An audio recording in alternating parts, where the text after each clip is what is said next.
Muito boa tarde, o meu nome é Constantino Saclarides e gostaria de começar por cumprimentar e felicitar a Associação Portuguesa de Desenvolvimento Hospitalar por mais esta iniciativa, o 8º Congresso dos Estados Hospitais, e também agradecer o convite para moderar esse 6º painel de congresso denominado Pandemia Covid-19, onde estamos, o que aprendemos e para onde vamos. E, portanto, vamos permitir que, sem mais delongas, com um cumprimento muito cordial aos meus parceiros de painel, se passa a apresentar de uma forma sucinta. Em primeiro lugar, do centro do país, o Dr. Ricardo Mota, licenciado em Sociologia, especializado em Administração Hospitalar e é atualmente administrador no Centro Hospitalar Universitário de Coimbra. Passando para Lisboa, Dr. Kamal Mansinho, médico infecciologista, diretor de Serviço de Doenças Infecciosas e Medicina Tropical do Hospital Egas Muniz. E, finalmente, indo para o Porto, Dr. Nelson Pereira, médico internista, diretor da Unidade Autónoma de Gestão de Urgência e Medicina Intensiva no Centro Hospitalar Universitário de São João. E, portanto, cumprimentados como estamos e apresentados também, passava de imediato a palavra ao Dr. Ricardo Mota. Faz favor, Sr. Doutor.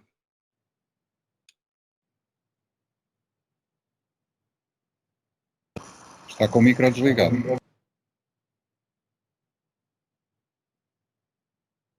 Boa tarde. Em primeiro lugar, os meus cumprimentos ao painel.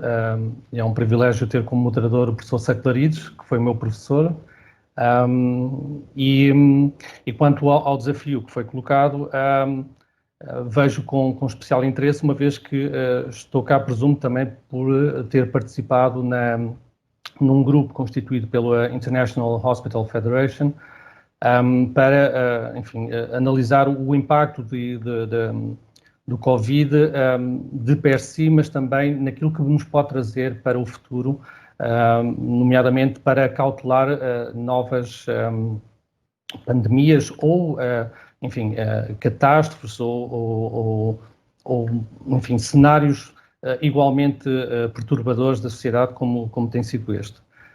E nesse sentido, tenho uma pequena apresentação que passarei a apresentar rapidamente e que espero não vos maçar. Eu vou passar só aqui, então, penso que não estou a partilhar ainda. Bem, trabalho. Não sei se já estão a visualizar.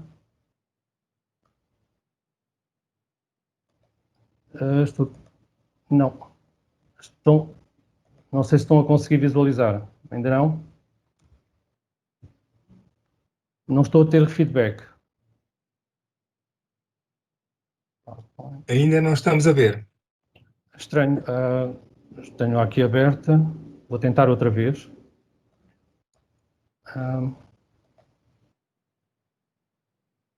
Partilhar. E por alguma razão que desconheço, não estou a conseguir passá-la. Estão a vê-la agora? Ainda não. Espere só um minuto. É que fizemos os testes e estava tudo a funcionar bem. É sempre assim. Habitualmente é assim, à última hora. É sempre assim. Há alguns problemas. E agora já? Peraí, definições montar, trocar monitores. Estão a ver agora? Não, ainda não. Não sei se o nosso apoio técnico pode dar uma ajuda de alguma forma para resolvermos este problema. Estão a ver? É assim. Ainda não? Ok, já estamos. Muito bem. Pronto. Já estamos a ver. Basicamente, o que se procurou fazer foi analisar este desassossego causado pela pandemia, os erros, os êxitos e as soluções estruturais de continuidade que poderiam daqui advir. E, nesse sentido, estabelecer um conjunto de recomendações que servissem para uma reorganização dos cuidados de saúde e preparar para um cenário pós-pandémico, para uma espécie de um novo normal em que já estaríamos mais preparados para novas situações. Isto implica capacitar os sistemas de saúde para a introdução das mudanças necessárias e que garantam a capacidade de resposta para fazer face a estados de emergência nacional ou mundial, pandemias, guerras, catástrofes ambientais, etc. E, portanto, isso implica que reconheçamos que precisamos de elaborar desde já estas fundações para os novos modelos de organização de cuidados e de gestão dos sistemas de saúde. E isso implica também este esforço de consciencialização e preparação, como objetivos imediatos desta sociedade que surgirá desta pandemia. De seguida tentaremos dar algumas pistas sobre estas lições que estamos a aprender e que nos permitirão, se assim desejarmos, repensar o ambiente construído para a saúde nos últimos anos e cujas debilidades se tornaram, a meu ver, mais óbvias agora. Para o efeito, então, socorremos o projeto desenvolvido pela IHF, à qual a APDH se associou, bem como a APA, de forma mais indireta, participando no esforço de recolha de contributos dos hospitais nacionais. Eu devo dizer que,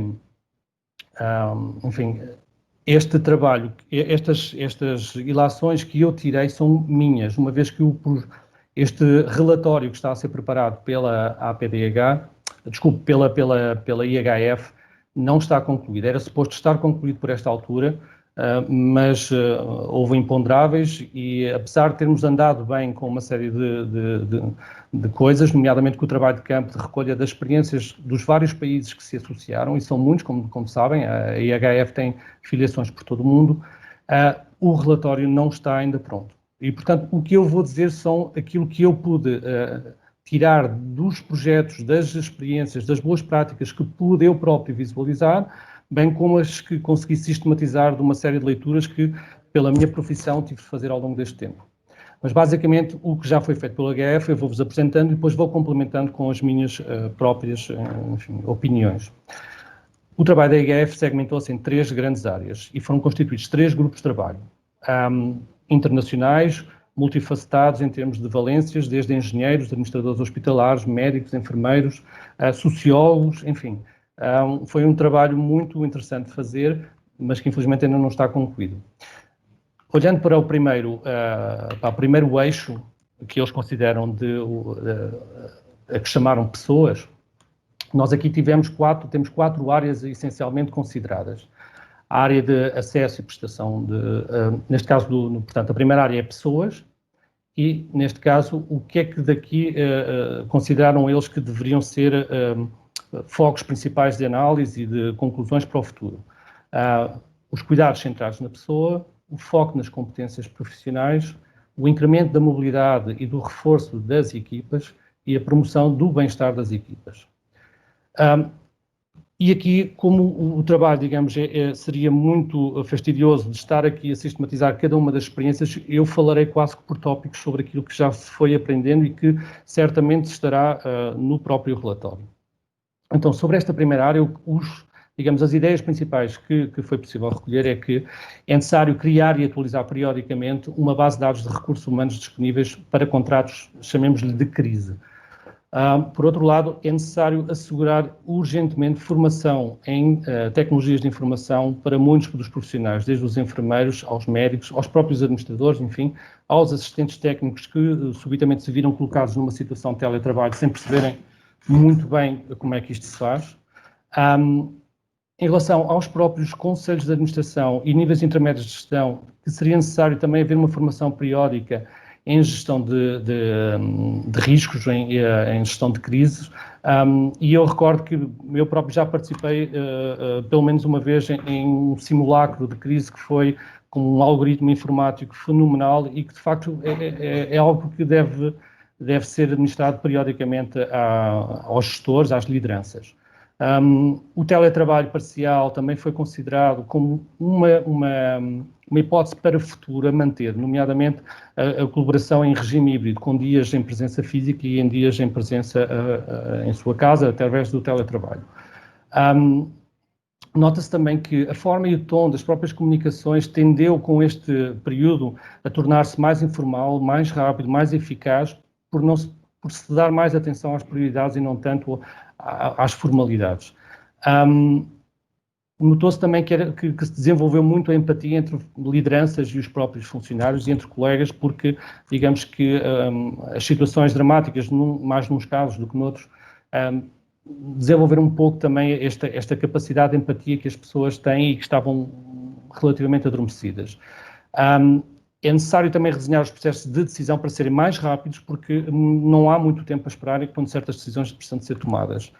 Há a possibilidade também de, eventualmente, e isto é uma necessidade, como surge para os medicamentos com a EMA, de estabelecer uma plataforma de base científica inelutável que permita realmente reconhecer qual é o state of the art das terapêuticas disponíveis para situações como esta pandemia.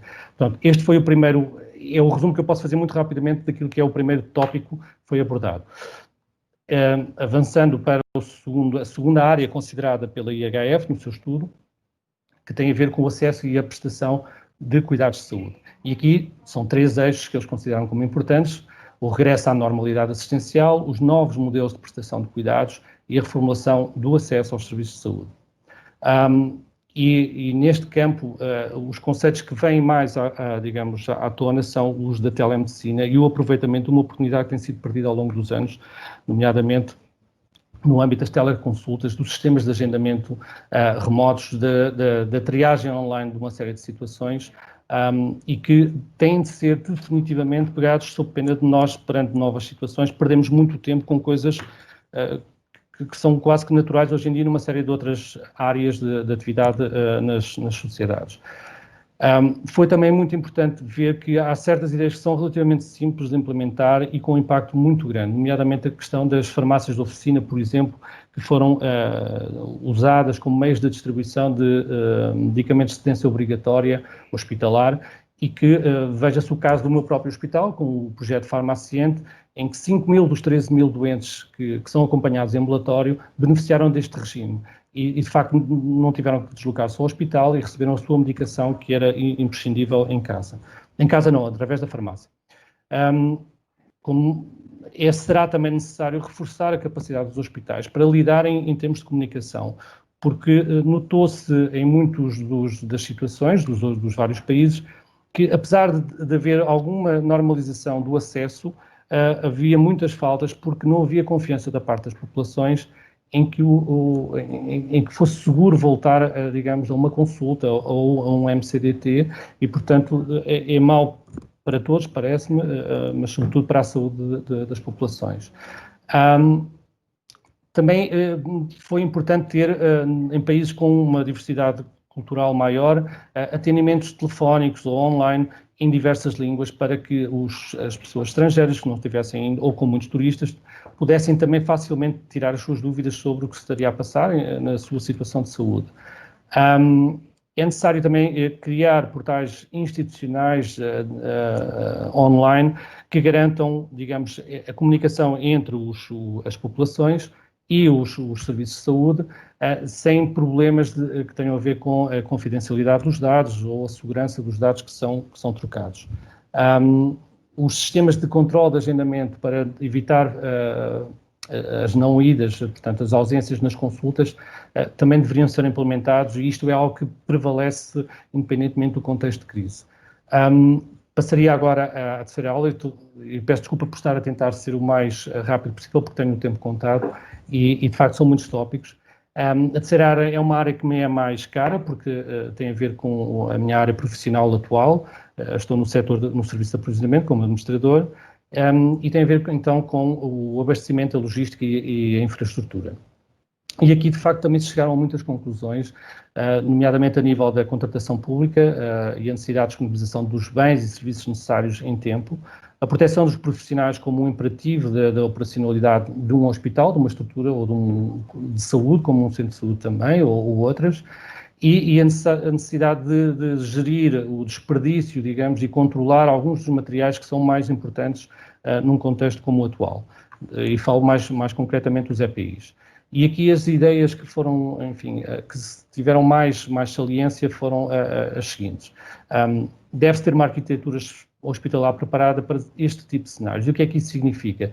Significa, na essência, que se faça uma aposta, pelo menos nos futuros hospitais, e na medida do possível nos atuais, em construções hospitalares modulares, que sejam facilmente adaptáveis a diferentes funcionalidades, para efeitos de ampliação ou seccionamento, e sem prejudicar a segurança, a versatilidade e o conforto, quer dos utentes, quer dos profissionais.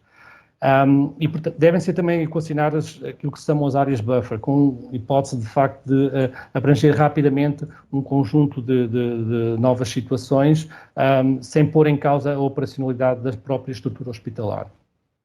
A capacidade instalada tecnológica dos hospitais necessita urgentemente ser reforçada, não faz sentido que estejamos à data a pensar, e foi a última reunião que tive sobre isto, por causa da logística, não tínhamos ainda todo o hospital abrangido por uma rede Wi-Fi forte o suficiente para permitir, de facto, as ligações necessárias por Wi-Fi e uma série de outras funcionalidades. Do mesmo modo, a inexistência de equipamentos multimédia que permitam a videoconferência sem andarem com os telemóveis ou com um portátil pessoal é algo que tem de acontecer rapidamente. A interoperabilidade nos sistemas de informação também provou ser essencial para garantir que os centros de saúde e os hospitais comuniquem mais assiduamente e de uma forma mais segura. Por outro lado, também se verificou que é necessário prever no futuro gabinetes de crise temáticos com equipas preparadas para rapidamente, em caso de necessidade, poderem interagir nas suas áreas de responsabilidade com grande autonomia, delegada por parte dos conselhos de administração.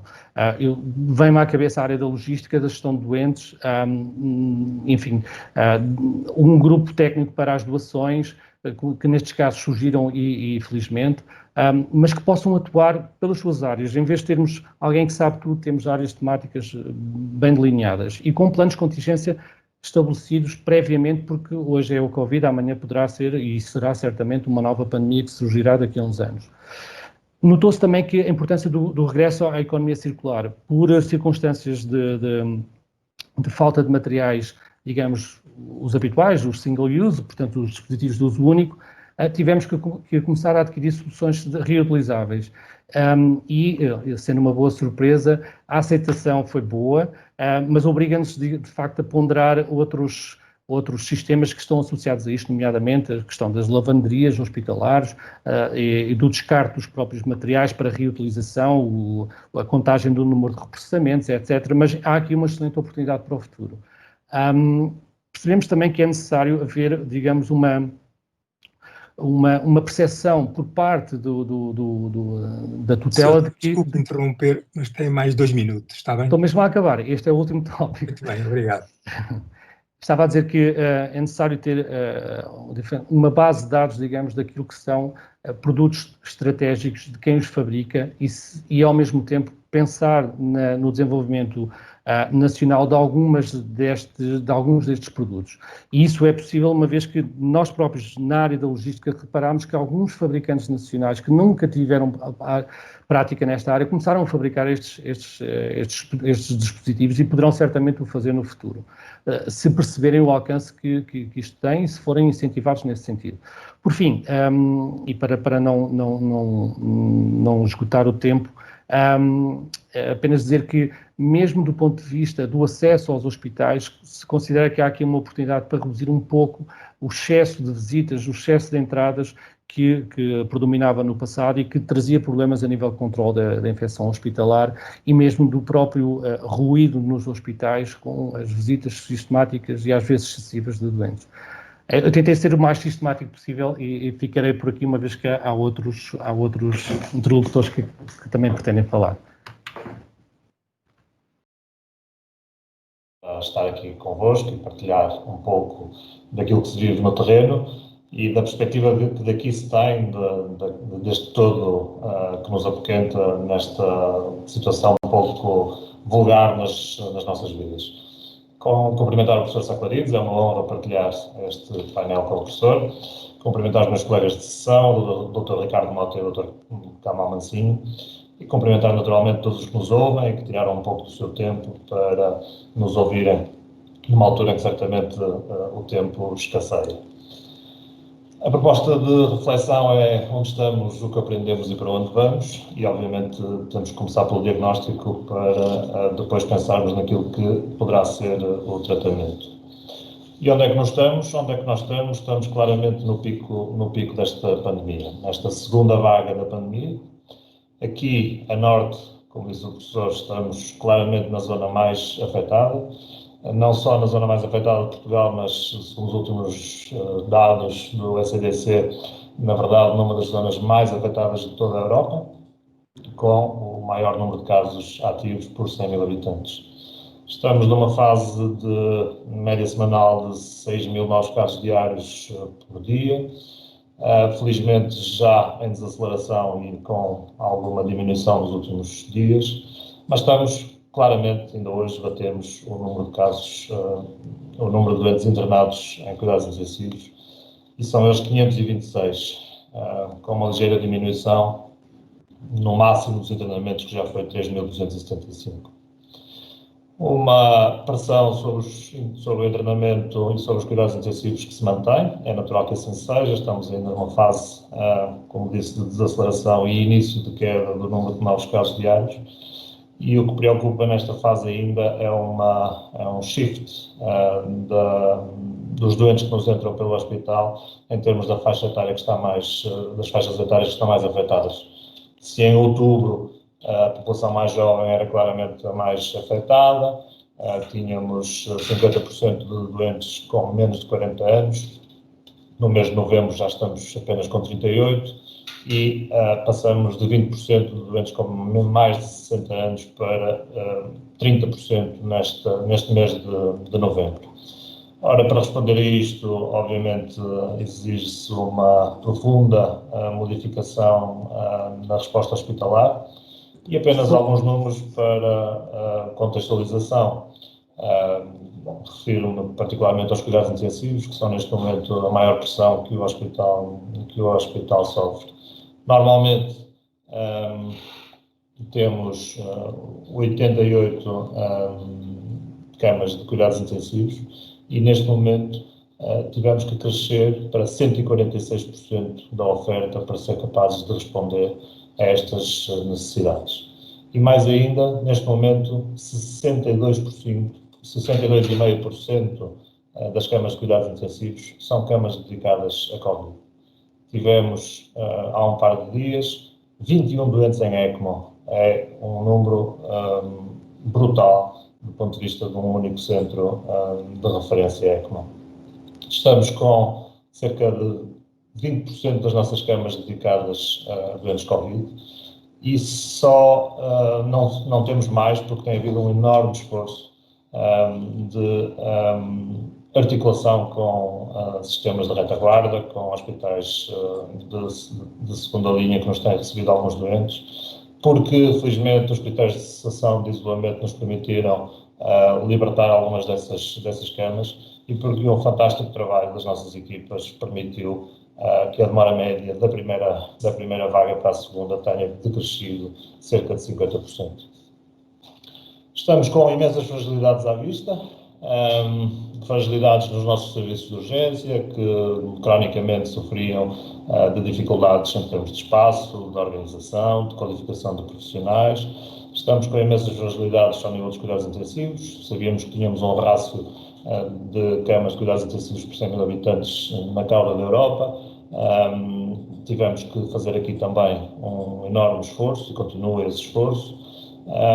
Fragilidades ao nível da gestão, ao nível da coordenação e daquilo que é a visão, eu diria, hospitalocêntrica de todo o sistema, que faz com que a ligação, a coordenação entre todos os hospitais e até o comando não sejam propriamente a nota dominante na nossa forma de trabalhar.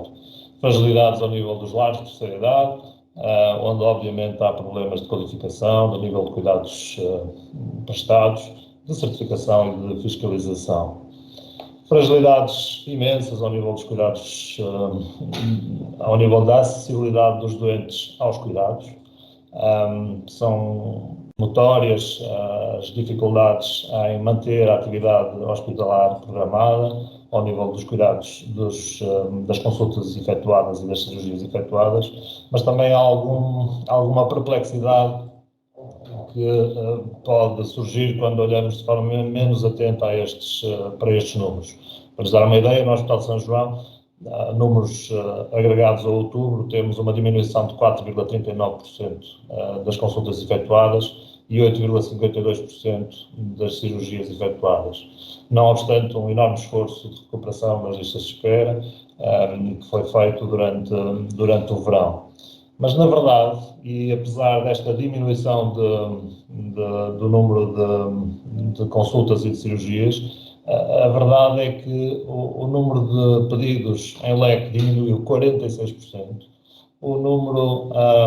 a mediana do tempo de espera para consulta diminuiu 31%, que o número de utentes inscritos em LIC diminuiu 41% e que a mediana do tempo de espera da LIC diminuiu 44%. E a explicação para isto é, se calhar, a nossa maior fragilidade neste momento. Há um déficit brutal de acessibilidade, nomeadamente da acessibilidade através dos cuidados de saúde primários, e se olharmos também para aquilo que é a entrada de pedidos em leque via cuidados de saúde primários, há uma diminuição de 26% relativamente ao igual período de 2019. Portanto, há aqui um problema seríssimo que temos que enfrentar. Do ponto de vista de dentro de casa, temos obviamente equipas cansadas, para não dizer exaustas, equipas sujeitas a um trabalho muito aturado, com enorme volume de horas extras, turnos duplos, férias por gozar, a necessidade de mudar de serviço para trabalhar em áreas que não estavam habituadas a trabalhar, necessidades que resultam de termos pessoas doentes, pessoas em isolamento, pessoas de apoio à família. Acresce do lado de dentro aquilo que vemos do lado de fora na sociedade, um descontentamento crescente, certamente resultante de muitas alterações que resultam em atividades de alguns setores económicos particularmente castigadas, como sejam o turismo, a restauração, um aumento óbvio do desemprego e da pobreza e, ao mesmo tempo, neste terreno tão fértil, assistimos ao surgimento de fenómenos de negacionismo e de obscurantismo que veem neste tipo de fenómeno a única resposta para os seus dramas individuais. E, obviamente, ao mesmo tempo, um descontentamento dos profissionais que não veem o seu risco reconhecido, que têm questões relacionadas com a remuneração, com a carreira, com o reconhecimento do seu valor intrínseco. Não obstante estas fragilidades, claramente a minha percepção é que, em conjunto, neste nosso serviço Sistema de Saúde, Nacional de Saúde, estamos claramente a dar conta do recado. Essa é a minha percepção. E depois pedia-me que refletisse sobre o que aprendemos e para onde vamos. E o mais importante de tudo era que estas duas expressões estivessem indelevelmente conectadas. Que tudo aquilo que aprendemos provoque, efetivamente, uma mudança no local para onde vamos. E é nesse contexto que gostaria de abordar alguns tópicos nesta última parte da minha apresentação. Então, o que aprendemos e para onde vamos, do ponto de vista dos serviços de urgência, aprendemos, como de resto em todas as outras matérias, aprendemos aquilo que já sabíamos. Aprendemos que o segredo está a montante.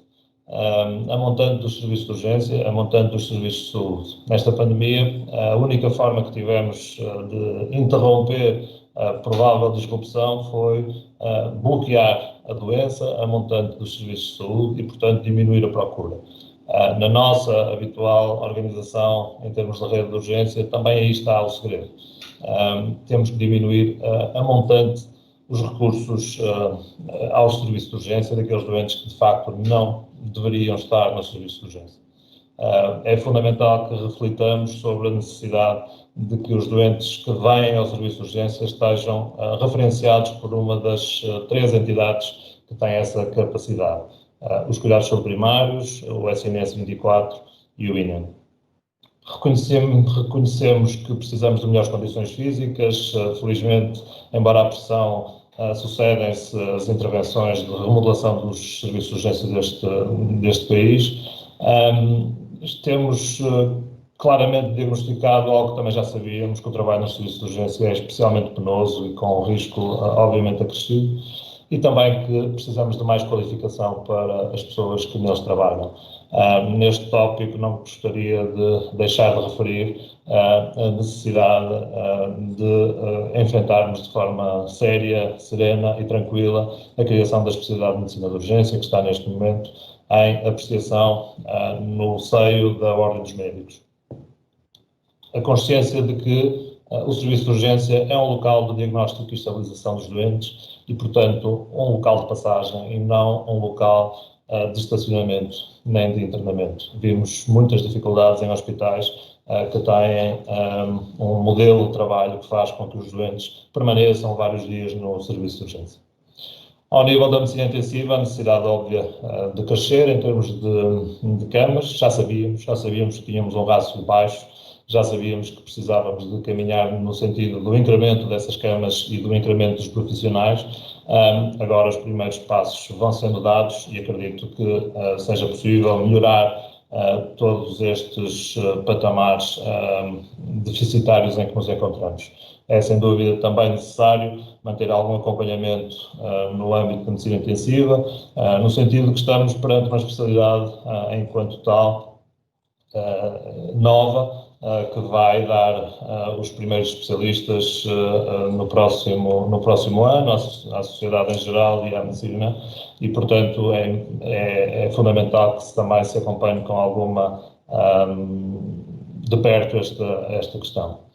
Ao nível dos internamentos, aprendemos que as equipas de gestão de altas são fundamentais, também já sabíamos, que é necessário estreitar a colaboração com a Rede Nacional de Cuidados Continuados e com a Segurança Social.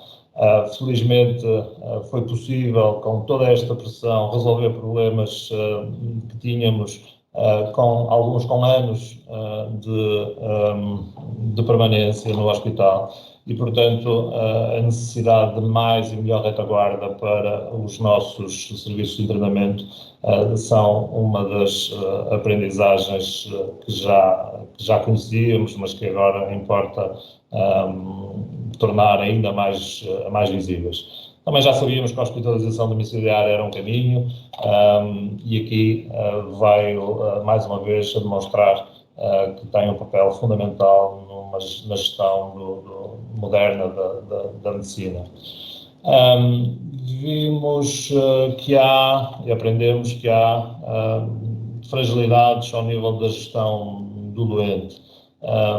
Aprendemos algo que já sabíamos, mas que nunca tínhamos posto no terreno, que a existência de equipas multidisciplinares, que têm várias pessoas profissionais, médicos de várias especialidades a tratar o doente, são de facto aquilo que faz sentido.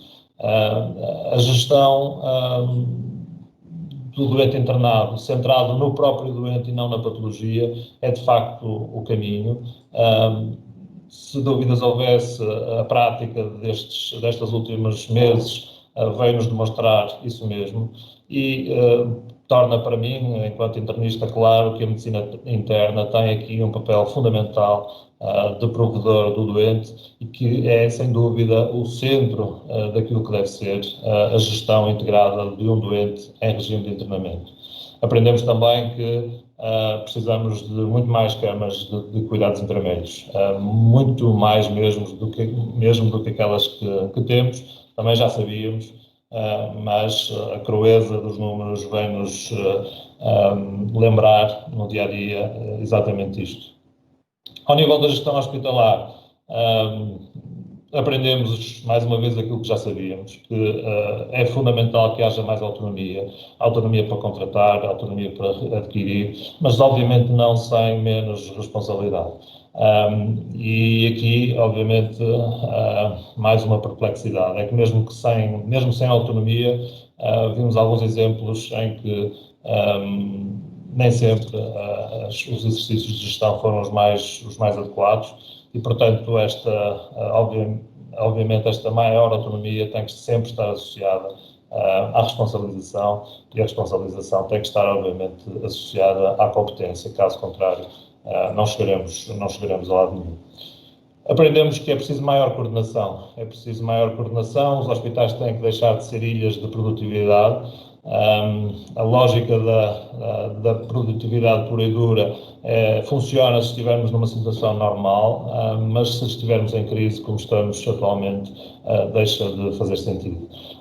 Serão os ARS, serão outros mecanismos que venham a ser desencadeados e colocados no terreno, não sei. Mas claramente precisamos de um sistema centrado nas necessidades dos doentes e não na atividade pura e dura. E obviamente que isto tem que ver também com o modelo de financiamento dos hospitais, mas que seria um tema que nos levaria muito mais longe e que obviamente não é o objeto desta reflexão. A coordenação regional e interregional ou nacional é absolutamente fundamental em situação de crise. Vejamos o exemplo do que tem acontecido com a Comissão de Acompanhamento da Medicina Intensiva, que foi desenvolvendo essas capacidades de coordenação ao longo da pandemia, mas que têm que estar, obviamente, são mecanismos que têm que estar previstos de início e não podem ser desenvolvidos em cima da situação e da gestão de crise, têm que estar previamente definidos. Uma palavra para os lares. Aprendemos que, obviamente... Sr. Doutor, desculpe interromper, estamos praticamente na hora. Muito bem, terminarei. Os lares são, obviamente, um problema, já sabíamos. Há um excesso, há uma oferta que é desregulada, temos imensos lares ilegais, temos apoios médicos e de enfermagem que são deficitários. E, portanto, há aqui um trabalho muito grande a fazer em termos da melhoria da prestação de cuidados nesses ambientes e na relação que tem que existir entre os lares, os cuidados sobreprimários e os cuidados hospitalares para uma diminuição da mortalidade.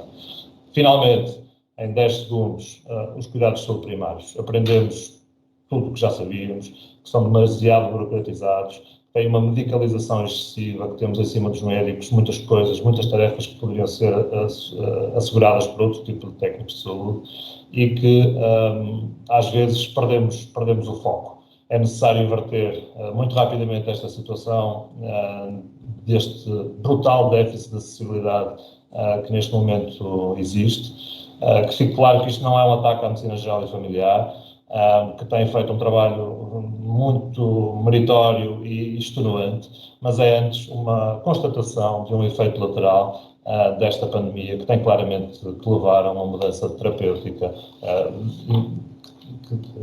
nos próximos tempos. Em resumo, esta pandemia não nos veio revelar nada que não soubéssemos já, mas introduziu uma nota, diria, de realismo na forma como olhamos para nós próprios e um sentido de premência na mudança que espero que não se venha a extinguir na próxima primavera, quando, acredito, com a introdução de uma vacina eficaz, possa extinguir-se. O pior que poderia acontecer seria termos passado por esta imensa provação e não sairmos mais fortes, mais focados e mais determinados.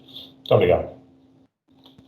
Muito obrigado, Sr. Doutor. Íamos tentar novamente o Dr. Kamal Mansinho, se estaria preparado agora para ouvirmos e vermos a sua apresentação. Faz favor, Sr. Doutor.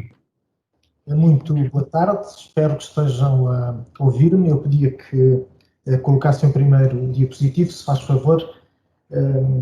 Começo por agradecer e cumprimentar o Presidente da Direção da Associação Portuguesa de Desenvolvimento Hospitalar, um cumprimento especial à professora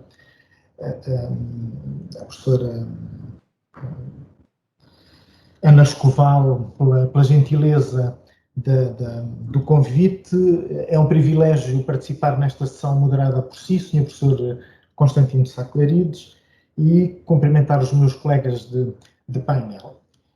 Cabe-me também falar na perspectiva enquanto clínico e clínico que está a viver no epicentro este fenómeno, sobre a pandemia da Covid-19 e procurar fazer algumas reflexões sobre onde estamos, o que aprendemos e para onde vamos. Algumas das questões que já foram abordadas, quer pelo Dr. Ricardo Mota e, sobretudo, pelo Nelson Pereira, eu procurarei passar com maior brevidade.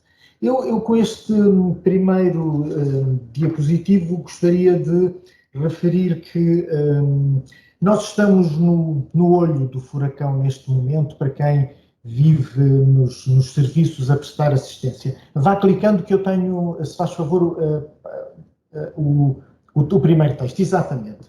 Um pouco em jeito de nota introdutória, recordar que depois da eclosão dos surtos de pneumonia atípica na China, na província de Wuhan, e da sua expansão rápida para os outros cantos do mundo, Portugal, no dia 2 de março, identificou o seu primeiro doente com Covid-19 confirmado. A 11 de março, a OMS declara a pandemia. No dia 18, o governo português decreta o primeiro estado de emergência e, com base nesta incerteza sobre a rapidez com que a pandemia estava a apresentar-se e com as experiências e as notícias que íamos tendo dos países vizinhos, fomos construindo, quer comunidade, quer profissionais de saúde, percepções perante esta incerteza, tendo como um pano de fundo o medo de contágio que era muito amplificado ao nível da comunidade. As consultas foram canceladas, as cirurgias foram adiadas, os tratamentos modificados, os diagnósticos e os rastreios retardados em doentes não Covid, introduzindo aqui uma dinâmica de desigualdade logo na fase inicial da prestação dos cuidados gerais a toda uma comunidade.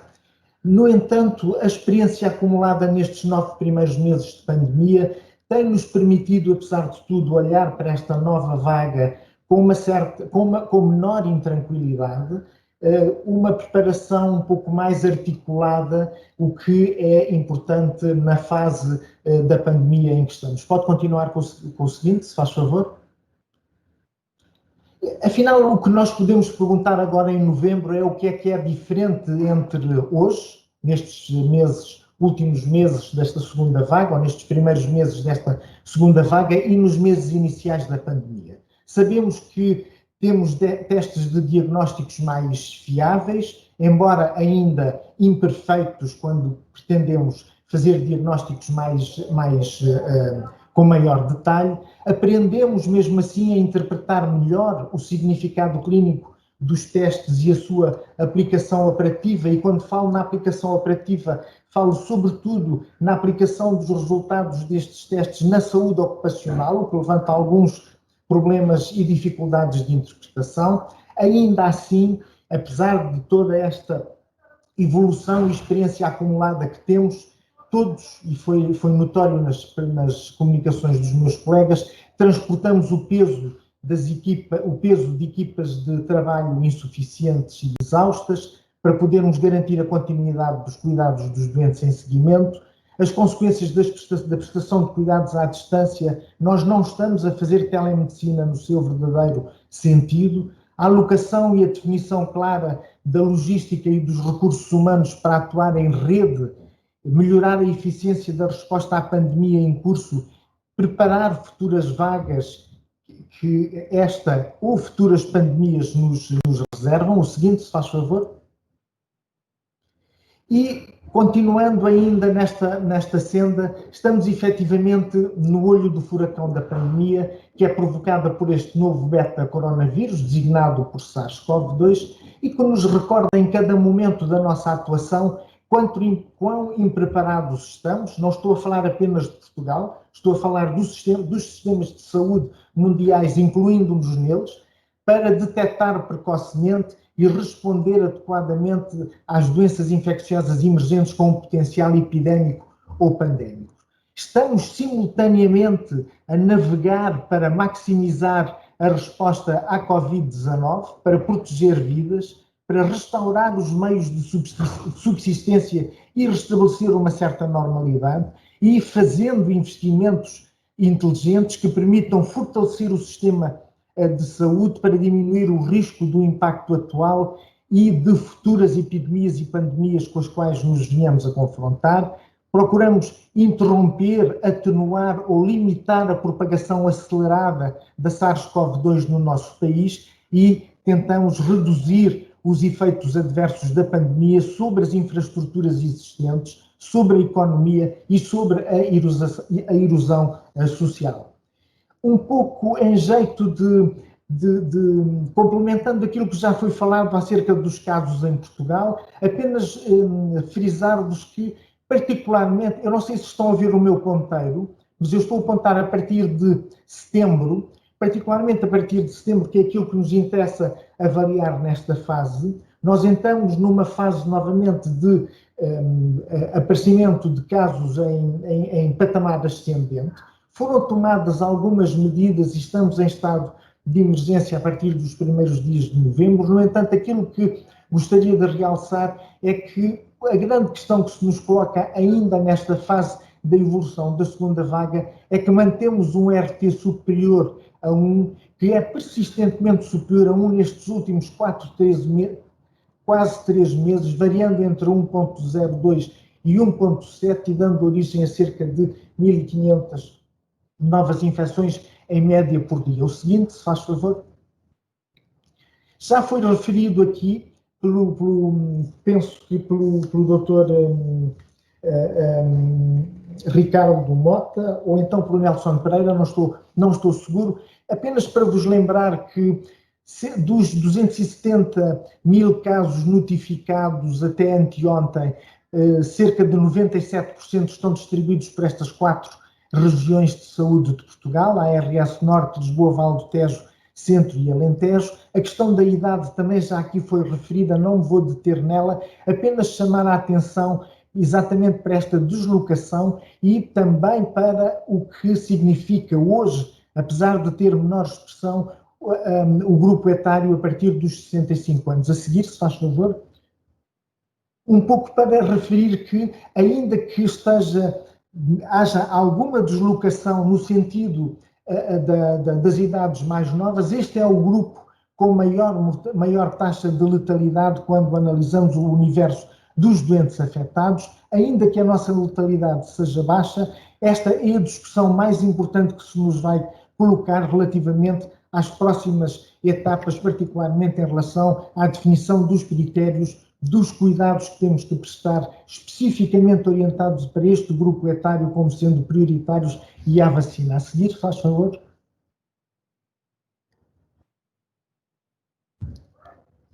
Uma outra questão com as quais nos estamos a confrontar, e eu não consigo ver o diapositivo no seu todo, no entanto, nós estamos ainda no título. Por acaso consegue-me pôr de maneira a que eu possa ver o título ou não?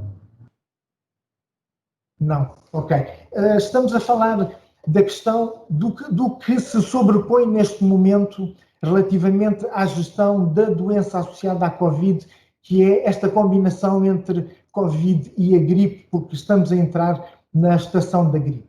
Não é? E colocando esta pergunta se esta combinação, não apenas Covid-gripe, mas também Covid e coronavírus sazonais, e Covid e outros vírus respiratórios, entre os quais o sincicial respiratórios e os rinovírus, podem ou não configurar uma tempestade perfeita, porque no caso da Covid e da gripe, ambas causam doença potencialmente mortal, atingindo populações especialmente vulneráveis, entre os quais se encontram os idosos e os doentes com comorbilidades. A instalação da gravidade da Covid-19 neste período de outono e inverno entre nós e no hemisfério norte é incerta, uma vez que os dados que temos do hemisfério sul não nos permite extrapolar grande informação para aquilo que nos espera.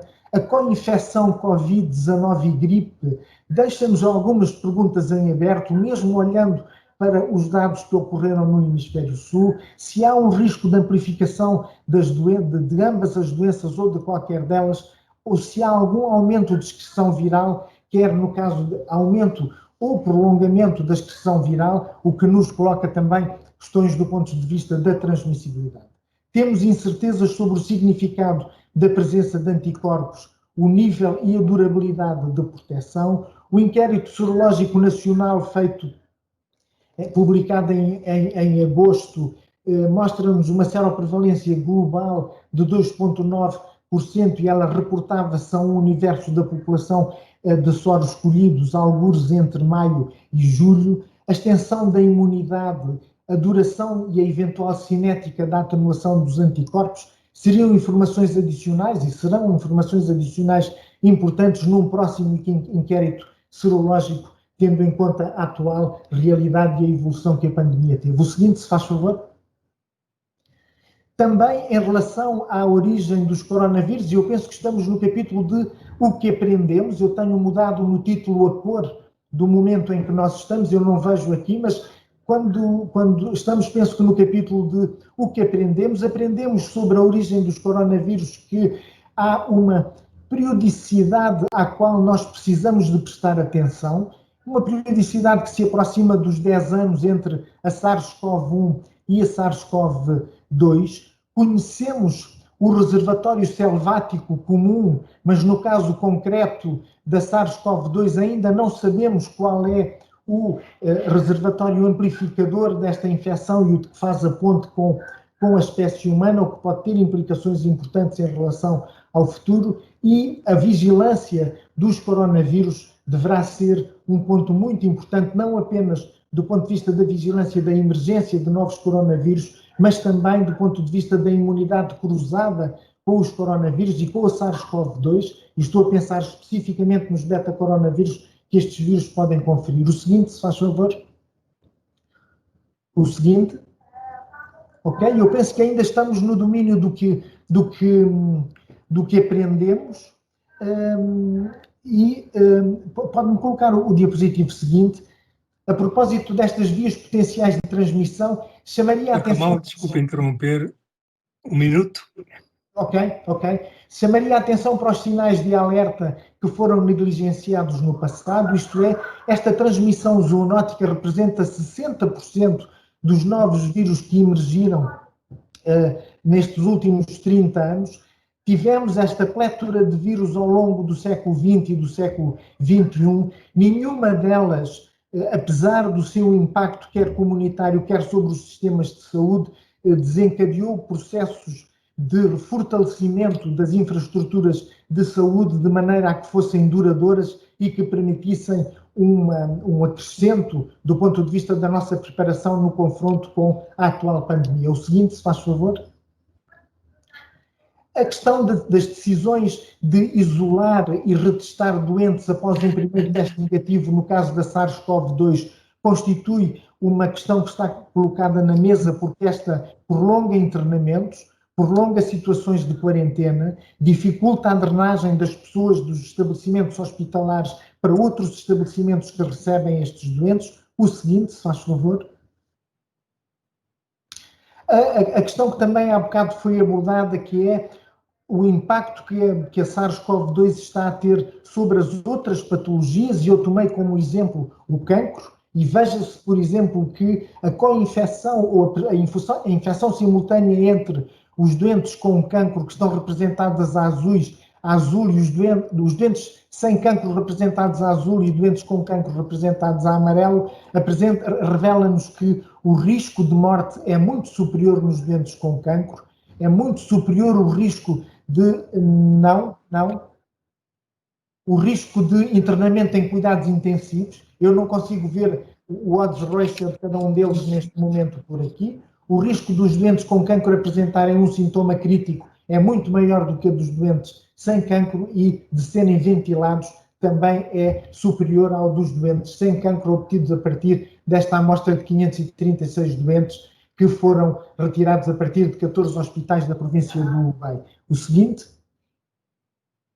a SARS-CoV-2, na perspectiva daquilo que nós aprendemos, e ainda falando sobre as implicações sobre o cancro, pode-me clicar os dois elementos, eu vou tentar terminar rapidamente, para tomarem atenção que são estas as duas variáveis, a transmissibilidade e a gravidade, que vão determinar um conjunto de etapas no futuro na gestão da pandemia nesta segunda vaga e nas implicações que ela pode ter no rastreio e no acompanhamento das doenças não Covid. O seguinte, a escala nacional, no fundo, os impactos de morbilidade e mortalidade têm exatamente a ver com estas duas variáveis, e a modelação e os impactos que podem surgir em relação às doenças não Covid, e dou como exemplo o que pode acontecer em termos de modelação na próxima década, em termos de aumento do excesso da mortalidade por cancro coloretal e cancro da mama entre 2020 e 2030, que se prevê que haja um excesso de mortalidade de cerca de 10 mil doentes com estes tumores, apenas porque não foram rastreados atempadamente e tratados em tempo adequado. O próximo. Eu tenho mais 3 diapositivos para terminar, se a memória não me falha. Não tenho o título deste diapositivo visível, no entanto, para vos dizer que, relativamente ao que temos que esperar do ponto de vista do futuro, os objetivos essenciais prendem-se ou estão assentes em 4 pilares essenciais, do qual eu não vejo o último. Diagnosticar a doença, para a qual existem intervenções bem específicas, reduzir o número de novos casos através das intervenções que estão à vossa esquerda, diminuir a mortalidade e um quarto eixo que não tenho aqui, que não consigo ver, mas presumo que estejam a ver esse quarto eixo que estará nos vossos ecrãs. O seguinte, se faz favor. Para cada uma destas intervenções, o objetivo é ter... Tem que fazer o favor de terminar, faz favor, sim. Eu vou terminar com este diapositivo. O objetivo com cada uma destas intervenções é tentar prevenir o aparecimento de novos casos, reduzindo a oportunidade dos infectados transmitirem a doença aos seus contactos, e a limitação de algumas destas interações sociais e aglomerados podem contribuir para diminuir o risco de transmissão. E temos o cancelamento dos eventos de massa, que podem participar em 25% na redução da transmissão, a limitação da capacidade da concentração de pessoas em contextos sociais diminui em cerca de 30% o risco de propagação, a implementação de medidas de confinamento em cerca de 30% e a gestão ambiental em espaços confinados, através dos cuidados a ter com a renovação de ar, que podem ser determinantes e que podem contribuir para a diminuição do risco em 2 a 5 vezes na propagação da SARS-CoV-2. E penso que tenho um último diapositivo para terminar. Não, o próximo. O próximo, sim. O próximo. Do ponto de vista da vacina, a última palavra destinada à vacina. A alocação das vacinas vai ser uma questão essencial nos próximos tempos. Não podemos deixar de assumir que, em relação às vacinas, nós ainda não temos a informação total e global e, portanto, um enquadramento adequado da distribuição das vacinas vai ser importante, tendo em conta os objetivos que pretendemos, os critérios que vamos utilizar e as fases da alocação, não perdendo de vista os princípios éticos e os princípios fundamentais. O próximo. Muito obrigado pela vossa atenção. Desculpem, mas esta descoordenação com os meus diapositivos não permitiram conseguir coordenar muito bem a sequência da minha sessão. Muito obrigado. Muito obrigado. Então, assim, aqui. Tivemos todos sobre esta questão do tempo, que nos vamos habituando, infelizmente, nas circunstâncias atuais. Esgotamos, de facto, o nosso tempo, não temos tempo para muito mais. Pediram-me fazer um resumo do que foi dito agora e eu vou amavelmente recusar-me a tal tarefa impossível. Vou fazer, se tiverem paciência, 2 comentários muito rápidos sobre aquilo que ouvimos e aquilo que pensamos em relação ao que aprendemos. Em primeiro lugar, tornou-se evidente que tornamos mais evidentes, destapamos muitas das doenças crónicas do nosso sistema de saúde e tornar-se mais evidente também não seja mau, apesar do sofrimento que isso provocou. Em segundo lugar, de facto, aprendemos muito sobre o que é a ameaça pandémica, como reagir, como comunicar com os outros, inclusive como sofrer as consequências deste enorme desafio. E também é justo dizer que fizemos muito para nos adaptar às circunstâncias e conseguir adaptar tudo, responder aquilo que os nossos concidadãos precisam de nós. O último comentário tem a ver com outro aspecto que parece relevante e que tem a ver mais genericamente com as nossas políticas públicas e a nossa política de saúde. Também aprendemos e destapamos um facto que os poderes aprendem com dificuldade, não é? E aprendem com dificuldade por razões culturais. Em primeiro lugar, os grandes poderes são sobranceiros em relação aos pequenos poderes, faz parte da vida que conhecemos. Em segundo lugar, na dinâmica político-partidária, reconhecer erros e corrigir não tem prémio, antes tem castigo. e, portanto, não há grande estímulo de aprendizagem imediata. Em terceiro lugar, nós sabemos que governar é difícil, exige uma grande convicção, e a grande convicção é inimiga da dúvida, e sem dúvida não há aprendizagem com facilidade. Esses são aspectos culturais importantes. Mas também temos aspectos instrumentais que assim podemos também talvez corrigir com mais facilidade. Em primeiro lugar, a nossa administração pública continua a não ter núcleos de pensamento, análise e planeamento estratégico. E não tendo planeamento estratégico, tendo os recursos todos numa primeira linha, não havendo uma segunda linha que pense o país, chegamos tarde e mal preparados às circunstâncias que nos desafiam. E acrescentar a essa dificuldade da deficiência de núcleos de pensamento estratégico, também temos ainda de uma forma muito embrionária aquilo que designamos por aconselhamento científico. Precisamos de processo de aconselhamento científico, seja contínuo, transparente e consequente. E acho que também podemos extrair isso da apresentação dos últimos meses. Cabe-me agradecer a todos a vossa interessantíssima contribuição. Esperamos poder refletir nela com mais vagar, fora do ruído, da pressão destas conferências tipo Zoom ou tipo Team, neste caso. Agradeço a vossa contribuição mais uma vez. Muito boa tarde e até uma próxima ocasião. Muito obrigado.